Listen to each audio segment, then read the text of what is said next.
it's not when we serve ourselves that we have joy, it's in service of others. And how can we really serve others if we're just trying to be mediocre? Welcome to AMC. I'm Dr. Greg Miller. Are you really striving to be the best at what you do? Today, Dr. Jered Wayland continues his discussion on the concept of mastery. You'll love his stories about the artist Michelangelo and BJ Palmer. If this video helped you to strive to be your best, please click the like and subscribe buttons. Let's get started.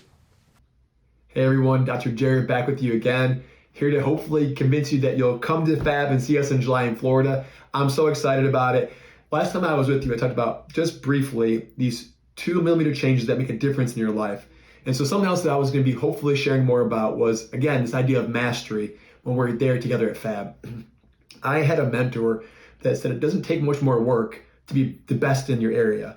And he would say it doesn't take but 10% more effort to do that. And so I would say to you, if you love chiropractic and you love your patients, I think there's something really, really great about striving to be the best at what you do. Whatever it is you do, whatever it is you're specializing in, whatever it is in your practice life you like the most, I think there's something really about trying your best and striving your best to be the best. I remember, and I want to share with you one of these millimeter changes, stuff in the mindset, even back when I was a teenager.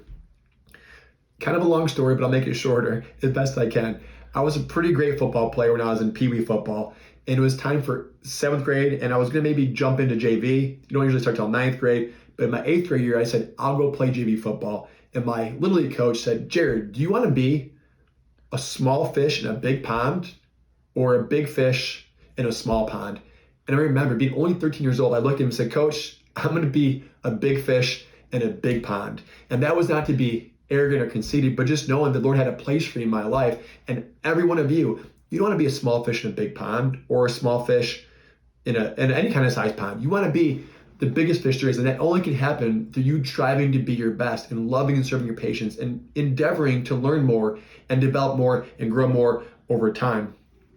I was in Italy, it was a lot of years ago, and I got to go see some really cool sites. And one of the places I got to go was Vatican City, and I got to go into the cathedral, and there was a sculpture in the front behind glass, and it was Michelangelo's sculpture called La Pieta. And the tour guide was amazing on this trip, and the tour guide talked about how, I think it was when he was 22 years old, Michelangelo, he made this sculpture, and people talk about this most beautiful sculpture pretty much they'd ever seen. And they talk about, wow, what a prodigy he was. He came out of nowhere this man comes about. But he went on to tell us more that Michelangelo, at 8 years old, about 8 years old, I think he said, he actually worked as an apprentice for a master craftsman, a master sculptor, and he worked only getting his chiseling tools and learned how to brush the marble off. And he did very, very small things to learn mastery over a period of many years. So 14 years, he toiled in obscurity, working for the master, getting better and better at his craft. And then one day he has this amazing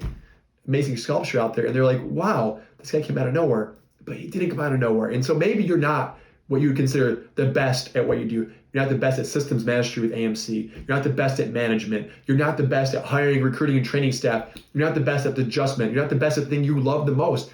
But I really believe there's something very profound about pouring yourself into mastery and making a difference, not for your own life, but when you try to get better at what you do in loving and serving others and make a difference in their lives and stretching yourself forward. It's where all the joy comes from. Because it's not when we serve ourselves that we have joy, it's in service of others. And how can we really serve others if we're just trying to be mediocre? And so I just love this concept. We're talking more about these, again, 2mm changes that make the difference, hopefully, for your life, to give you your best life, have you have fun in practice, have a staff that loves chiropractic and loves what you do. And I'm hoping that when I'm with you, I can share some of these concepts in a way that helps you move the needle towards getting the life that you want. I want to take a minute here and something jumped in my brain, and it was about BJ Palmer. And I just want to share this. I remember hearing the story about how BJ Palmer is always considered to be an uncanny speaker. And then I read this thing by BJ Palmer himself. He said he would go, for example, to the horticulture club. He knew that very likely they'd ask him to speak because it's BJ Palmer. And so he would study about horticulture